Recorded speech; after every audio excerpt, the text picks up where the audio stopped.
Hola, buenos días a todas y todos aquellos que nos habéis querido acompañar en esta tercera y última jornada.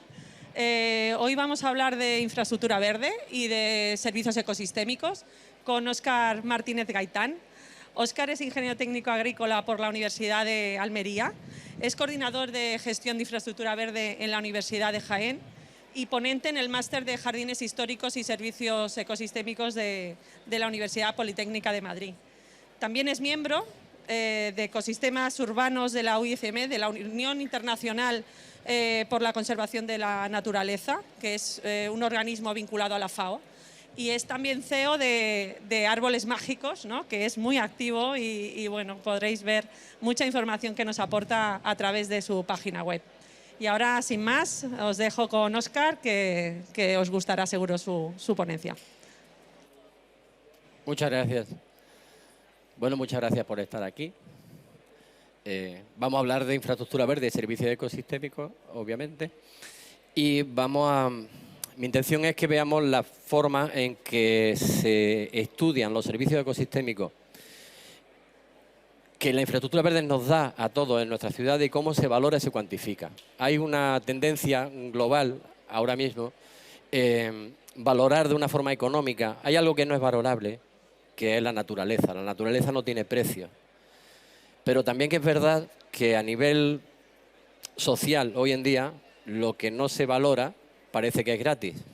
Y una cosa es que no tenga precio y otra cosa es que no tenga valor. Entonces vamos a ver cómo se valora y cómo se evalúan y cuantifican los servicios ecosistémicos para hacer una gestión del aumento de dichos servicios que nos proveen a la sociedad.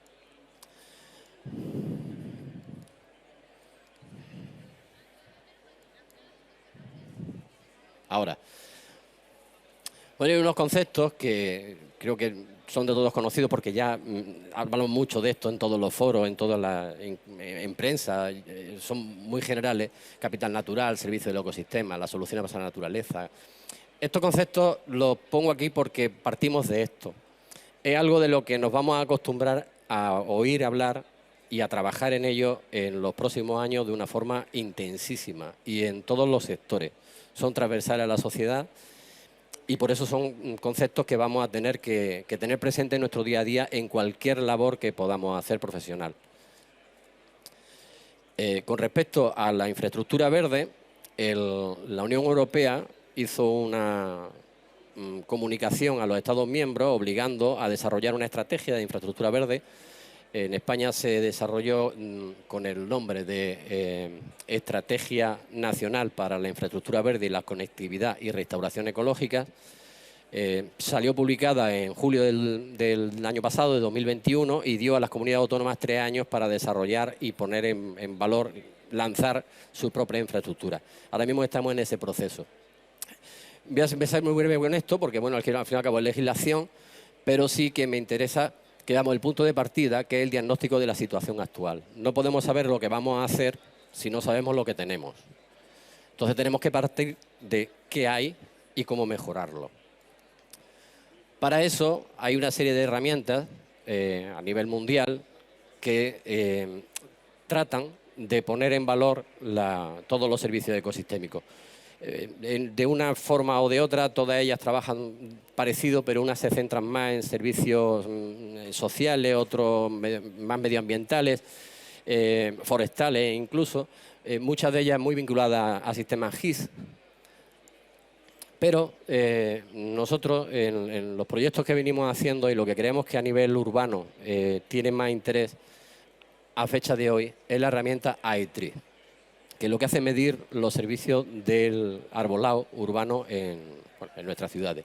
AETRI es una herramienta de origen estadounidense, la propietaria del algoritmo es la Universidad de Nueva York, y es una herramienta de código libre, pero no abierto. Cualquiera la puede utilizar, pero tenemos un compromiso con el propietario, en este caso la Universidad de Nueva York, el Servicio Forestal de los Estados Unidos, la Asociación Internacional de Arboricultura, que son los que procesan los datos. Nosotros tomamos datos, ahora enseñaré cómo, y ellos procesan los datos y nos devuelven una serie de datos sobre el bosque urbano.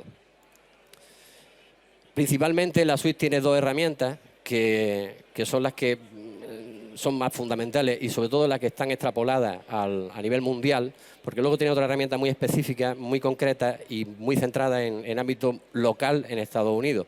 Entonces, hay dos que sí que están deslocalizadas y podemos trabajar. Una es Electric Canopy.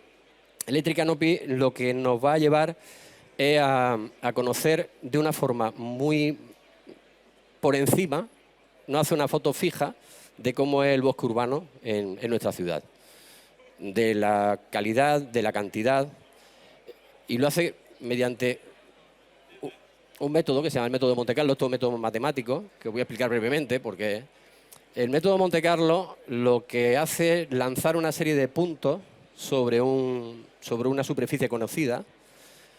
Esta pantalla, esta diapositiva, lo que nos dice es la efectividad que tiene esto. Puede parecer aleatorio, porque los puntos son aleatorios. Tenemos una superficie conocida y dentro de esa superficie conocida tenemos una superficie irregular que no conocemos. A base de mandar puntos de coordenada vía satélite, vemos calculamos la superficie que no conocemos, puesto que es irregular. En este caso puede ser un bosque urbano. ¿Qué ocurre? A más cantidad de puntos, más efectividad. La prueba de que el método funciona se hace con esto. Tenemos un círculo incorporado en un cuadrado de un radio de 2. Con lo cual, mediante la fórmula de que el área de la circunferencia dividida entre el área del cuadrado es igual al número total de puntos que hemos lanzado dividido entre el número de puntos totales, nos da un resultado. Despejando esa pi, con 780 puntos que tiene este caso concreto, nos va a dar un valor de pi de 3,18. Vemos, no es real, pi no es 3,18, pero el error es muy pequeñito. Por eso digo, hablamos de una estimación. Lo que hace Canopy es una estimación. Este es un caso real del municipio de Huelva, que hicimos con este sistema, lanzando 10.000 coordenadas sobre el término municipal, ¿vale? Y con esas 10.000 coordenadas, pues nos devolvía una serie de patrones que habíamos previamente establecido. Se puede parametrizar como queramos. Podemos preguntarle superficies de cualquier cosa. En caso del municipio de Huelva fuimos muy completos y lo que se hizo fue, bueno, pues había desde arbolado que está incluido en colegios hasta rotondas, medianas de la carretera, parques forestales, placitas de barrio, incluso la infraestructura verde privada. Esto nos vio a dar una serie de datos con todos estos parámetros que se le pidieron. Pues, por ejemplo, que nos dice que el 2% de la superficie del casco urbano de Huelva pertenece a la marisma del Río Tinto. Por ejemplo, voy a poner algún ejemplo simple, que no es zonas naturales, zonas verdes deportivas, no tenemos árboles. En vías verdes y ciclistas es un 1% de la superficie y, sobre todo, para lo que nos sirve para hacer un diagnóstico de cómo está la infraestructura verde en la ciudad, aquí hay un dato muy llamativo. Solares urbanos, no urbanizados, no construidos. El municipio de Huelva, que además es una ciudad que, como vemos, es muy cerradita, no es una ciudad que tenga un área metropolitana grande. Sin embargo, hay un 34% de su superficie que son espacios no construidos. Esto en infraestructura verde lo llamamos espacios de oportunidad. Hay muchos espacios en muchos municipios que llevan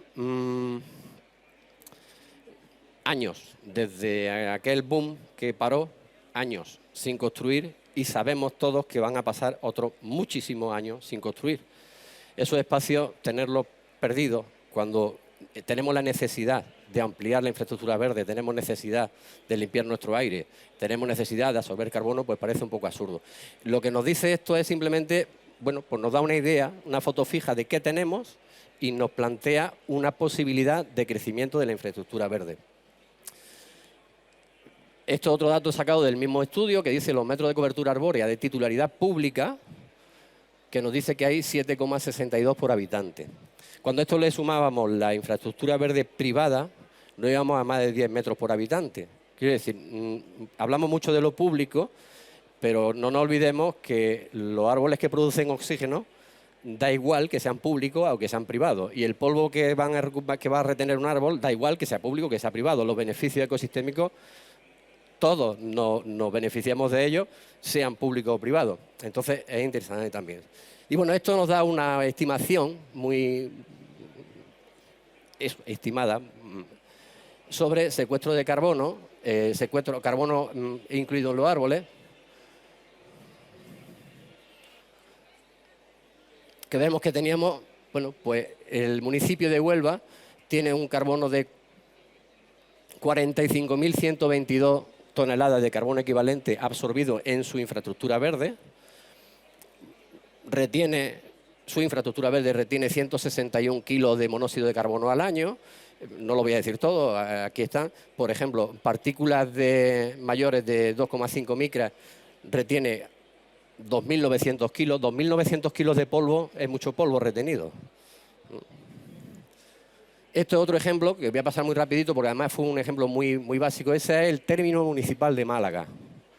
En el término municipal de Málaga no se parametrizó tanto, fue una cosa muy básica. ¿Hay un árbol o no hay un árbol? Ya está. Aquí no hemos visto si hay espacios si colegios, si parques, nada. ¿Hay un árbol o no hay un árbol? Y con este dato es muy llamativo, sobre todo a la administración pública le gusta mucho ver estos datos, porque dice que el término municipal de Málaga tiene almacenado en los árboles de todo el término municipal, públicos, privados, agrícolas y forestales, aclaro, todos los árboles del término municipal, la pequeñita cantidad de 2.195 megatoneladas de carbono, ¿vale? Eso es una forma de calcularlo, digamos, de esa foto fija que nos dice qué tenemos y a partir de aquí qué hacemos. Entonces, a partir de aquí ya trabajamos de una forma más directa. El AtriEco es un sistema que, a partir de unos datos que nosotros, unos inputs que le metemos, datos de campo, inventarios de arbolado, la base de datos de especies, sabiéndole cada una de las especies y las características de la especie, la localización es importante porque a la hora de calcular contaminantes absorbidos dependerá de dónde estemos. Entonces, partimos de las estaciones meteorológicas que calculan la calidad del aire y nos devuelve una serie de datos, una estructura, el carbono, la calidad del aire, el control de escorrentías, los compuestos volátiles que emiten los árboles, es un diservicio, alergenos y demás, y una valoración económica. Aquí es donde iba, una valoración, no un precio.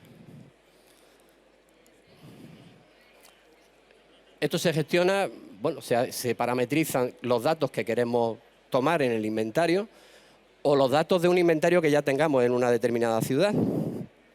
Y una vez tenido esto, pues hacemos el inventario, nos pide un montón de datos. Este ejemplo concreto es la Universidad de Jaén. Tenemos el inventario de árboles con el diámetro de tronco, altura de copa, ancho de copa norte-sur, altura máxima de copa, altura mínima de copa, o sea, altura de origen de la copa. De esta manera conseguimos el volumen de copa de cada árbol. Conocemos la especie, conocemos el volumen de copa, conocemos su capacidad fotosintetizadora y su capacidad de absorción y lo conocemos árbol a árbol, con lo cual aquí sí tenemos un dato real del servicio que cada uno de los árboles nos proporciona. Luego también se toma un dato en este inventario que es la dirección a la que está situado el edificio más cercano, en 4 direcciones, y la exposición a la luz. Un árbol de alineación tendrá exposición a la luz en tres partes y un árbol que está en un parque tendrá una exposición a la luz en 5 partes. Y la dirección al edificio. De esta manera nos da como resultado una gráfica sobre eliminación de contaminación. Vemos, por ejemplo, la eliminación de carbono y la eliminación, tenemos unos picos, lógicamente, en fecha de más capacidad fotosintetizadora y mucho menos en los meses de invierno, donde los árboles de hoja caduca, para empezar, han perdido la hoja y hacen poco, ¿no? Entre los muchos datos que nos da, por ejemplo, tenemos los efectos de factor de protección sobre la radiación ultravioleta. Esto nos va a ayudar a estudiar la mitigación del efecto isla de calor. Otro dato que nos devuelve, precisamente porque le hemos dado la distancia al edificio y le hemos dado la volumetría de copa, la masa forestal, la superficie foliar que tiene, es los datos de eficiencia energética que tienen los árboles con respecto a la infraestructura gris. En este caso en concreto, una curiosidad, En calefacción, hablamos de Jaén, en calefacción ocurre que tenemos un diservicio. El hecho de que el campus de la Universidad de Jaén esté muy arbolado hace que necesitemos más calefacción. ¿Por qué? Pues porque allí el problema no es el frío, allí el problema es el calor. Y entonces resulta que los árboles sombrean los edificios y en invierno hace falta más calefacción. Sin embargo, en refrigeración, si observáis los datos de diservicio en euros al año en calefacción, en kilovatios hora, por ejemplo, de una catalpa hablamos de 10 kilovatios hora y esa misma catalpa nos está dando un servicio de 56 kilovatios hora en reducción de aire acondicionado. Es decir, al final el balance es positivo en cuestión de eficiencia energética.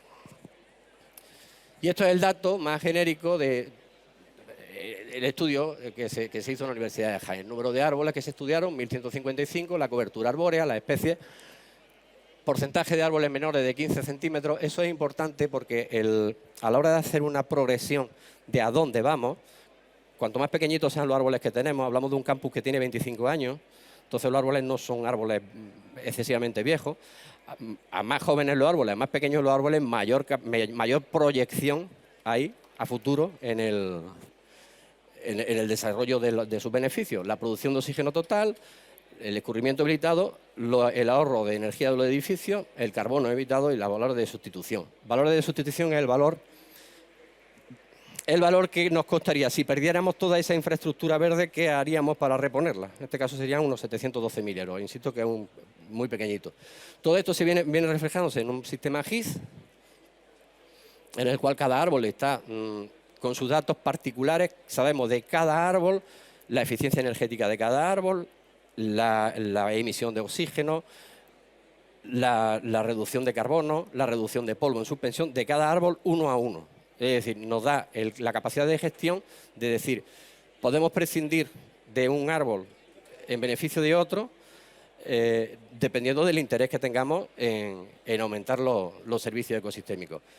Y bueno, luego todo esto ya a nivel divulgativo, pues lo llevamos dentro de la universidad, lo llevamos a un mapa de Google, que es de acceso público, en la página de la Universidad de Jaén lo podía acceder, en el cual pues uno clica en cada uno de los árboles y ese árbol le va a decir qué árbol es, dónde está situado. Por ejemplo, hay uno que es que es un Frasinus pennsylvanica, que está en los jardines del edificio 83, del B3, perdón. Aquí no están todos los datos que había antes. Los datos de gestión, lógicamente, no son públicos, porque hay una data de gestión asociado que, bueno, no tiene por qué serlo, pero sí es una herramienta de participación ciudadana en la cual la población universitaria, en este caso, pues puede ir diciéndonos los intereses que puedan tener en unos árboles u otros, conociéndolos. Y bueno, ya está. Digo que la mejor célula fotovoltaica que se ha inventado nunca existe. No la hemos inventado los humanos, nos la cargamos y resulta que es gratis y tenemos que potenciarla. ¿Y por qué? Porque los árboles son mágicos. ¿Vale? Pues muchas gracias. ¿Y alguna pregunta? Bueno, yo creo que nos hemos quedado todos un poco abrumados con esa cantidad de datos, ¿no? Y yo creo que lo importante aquí es ver toda la proyección que hay de conocimiento, ¿no? Cómo a través de una herramienta podemos ver qué servicios vamos a obtener de la ciudad, ¿no? Y que bueno, yo creo que son una ponencia para empezar a pensar, ¿de acuerdo? Creo que hay una pregunta, le paso el...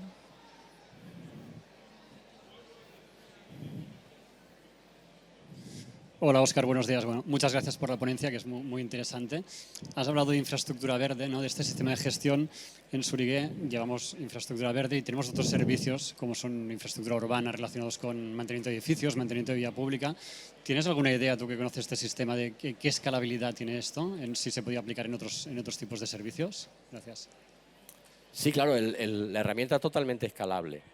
Es cierto que parte de una iniciativa de la Universidad de Nueva York y en inicio los datos dasométricos, los datos biológicos de la especie utilizada estaban muy centrados en Estados Unidos, pero también es cierto que bueno, la base de datos ahora mismo tiene 36.000 entradas, son 36.000 especies de árboles, con lo cual ya hay muchísimas especies que están de las que nosotros utilizamos. Es cierto que, por ejemplo, antes poníamos el ejemplo he sacado ese ejemplo, el Frasinus, el freno Pensilvania, Frasinus pensilvanica. Los datos de captación de carbono, los datos de fotosíntesis, los datos de retención de polvo de ese árbol en concreto, Frasinus pensilvanica, pues están tomados en Pensilvania. Entonces la extrapolabilidad de eso a nuestras latitudes puede llevarnos a un margen de error, pero un margen de error muy pequeñito. Nosotros estamos calculando altura de copa máxima, altura mínima de copa, anchura norte-sur, anchura este-oeste, es decir, volumen de copa, y un árbol con ese volumen de copa de esa especie, la diferencia en su capacidad biológica allí o aquí es muy parecida. Quiero decir, en Almería no podríamos cultivar un Frasinus pensilvanica, y si lo cultivamos va a estar tan pequeñito y tan estresado que no va a tener un volumen de copa que sea susceptible a comparar. O sea, sí, vamos a comparar un volumen de copa muy pequeñito, ¿vale? Con lo cual sí que es extrapolable de un sitio a otro.